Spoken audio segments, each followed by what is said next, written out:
आप सब लोगों को नमस्कार। अभी हम लोग 2,33,238 पिटिशन्स लेके प्रधानमंत्री जी को देने के लिए निकले थे। एक महीना पहले उनसे E20 के मुद्दे पे चर्चा करने के लिए समय मांगा था, उनका कोई जवाब नहीं आया। आज हम उन्हें पिटिशन्स देने के लिए निकले थे, उन्होंने जवाब दिया कि मैं नहीं मिलूँगा। तो बेसिकली ये तानाशाही की वो दिखाता है। जिस तरह से उन्होंने नीट वाले पूरे एपिसोड में तानाशाही दिखाई, ऐसे ही इस पूरे E20 के मुद्दे पे जिस तरह से वो अड़े हुए हैं। उनकी सरकार ने खुद पार्लियामेंट में माना है कि हाँ, माइलेज तो कम होती है पर थोड़ी होती है। हाँ, ये उसके इंजन के पार्ट तो ख़राब होते हैं पर रबड़ के पार्ट ख़राब होते हैं।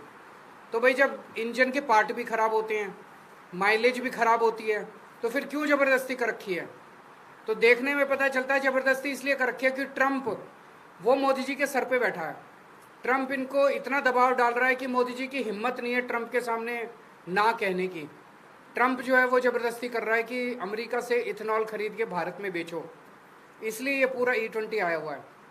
आज हम पिटिशन्स लेके गए थे, सारी पिटिशन्स रस्सी से बांधी हुई थी, लेकिन किसी वजह से वो रस्सियाँ खुल गई, वहाँ पे कई सारी पिटिशन्स इधर उधर हो गई। तो अगर प्रधानमंत्री दफ्तर कहेगा तो हम पूरी सारी पिटिशन्स का एक फ़्रेश सेट उन लोगों को भिजवा देंगे, और उसके ऊपर वो गौर करके अगर 2,33,000 लोगों ने इतनी जल्दी साइन कर दिया तो जाहिर है कि पूरे देश के अंदर इसके ऊपर कितनी ज़्यादा बेचैनी है। तो प्रधानमंत्री जी से हम यही निवेदन करना चाहते हैं कि आप अमेरिका से इथेनॉल खरीदना बंद कीजिए, ट्रंप के दबाव को बर्दाश्त करना सीखिए। पूरा देश सफ़र कर रहा है। अभी अभी पंजाब विधानसभा में प्रस्ताव पारित किया गया है कि E20 जो है वो विड्रॉ किया जाए। E20 जनता के खिलाफ है और प्रधानमंत्री जी को ट्रंप का दबाव नहीं मानना चाहिए। गोवा के अंदर हमारे 2 MLA हैं, गुजरात के अंदर हमारे 5 MLA हैं, गुजरात में और जम्मू कश्मीर में 1 MLA है। तो जम्मू कश्मीर, गुजरात और गोवा में भी हमारे MLAs जो हैं वो प्रस्ताव पेश करेंगे। पास होगा कि नहीं होगा हमें मालूम है, क्योंकि वहाँ बीजेपी की गवर्नमेंट्स हैं इन दोनों राज्यों में, तो कम से कम गुजरात में और गोवा में, तो वो पास तो नहीं होने देंगे। लेकिन हम पेश करेंगे उन दोनों जगह भी प्रस्ताव की E20 को विड्रॉ किया जाए। और आज जो मूवमेंट था, आज एक और पार्लियामेंट में भी इन्होंने प्रश्न रखा था संजय जी ने, और उसका जवाब आया ही, उसके बारे में ये थोड़ा सा बताएंगे। और इसके बाद हम ये समझ गए हैं कि आंदोलन बहुत बड़ा होना पड़ेगा। जो नीट वाला पूरा आंदोलन था उसमें मोदी जी को खुद निर्णय लेना था कि धर्मेंद्र प्रधान का इस्तीफा लेना है कि नहीं लेना। यहाँ पे तो ट्रंप का दबाव है और ट्रंप के सामने मोदी जी भीगी बिल्ली बन जाते हैं। मोदी जी की चलती नहीं है, मोदी जी की मजबूरियां हैं।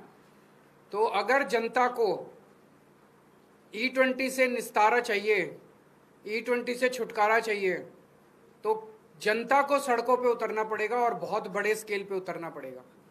आंदोलन जारी रहेगा। अगला कब और कैसे होगा ये हम सोच विचार करके अगली कौन सी एक्टिविटी होगी हम आप सब लोगों को बताएंगे।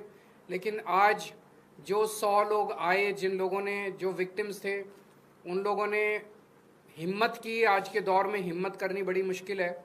जो सोशल मीडिया पे एक वीडियो डाल देता है उसकी ये लोग ऐसी तैसी कर देते हैं, फायर कर देते हैं, इनके ट्रोल उनको धमकाते हैं, इनके गुंडे उनके घर पहुंच जाते हैं। बहुत ज़्यादा गुंडागर्दी मचा रखी है इन्होंने, लेकिन यही इनकी गुंडागर्दी इनका अंत साबित होगी। अगर आपका कोई एक आप जरा सा बता दीजिए। बस सर, मैं इतने कहना चाह रहा था कि मैंने सरकार से E20 को लेके सवाल पूछा था, उनका जवाब है।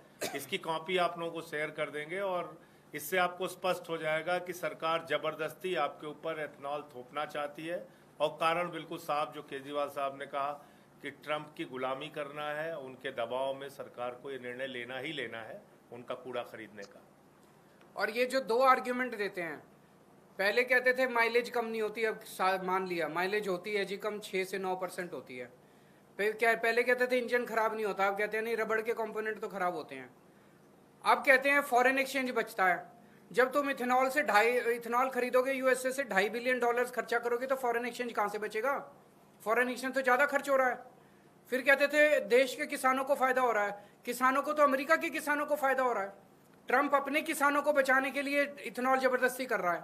वहाँ पे मेज से बनता है, किससे, वहाँ पे जो इथेनॉल है, तो वहाँ पे किसानों ने जबरदस्त उस पर दबाव डाला है ट्रंप के ऊपर। ट्रंप ने मोदी पे दबाव डाला रही हमारे किसानों को बचाने के लिए इथेनॉल खरीदो, तो हमारे किसानों को थोड़ी फायदा हो रहा है, अमेरिका के किसानों को फायदा हो रहा है। तो बेसिकली केवल और केवल ट्रंप के दबाव में ये सारा खेल खेला जा रहा है, क्योंकि हमारा प्रधानमंत्री कमजोर प्रधानमंत्री है। Thank you.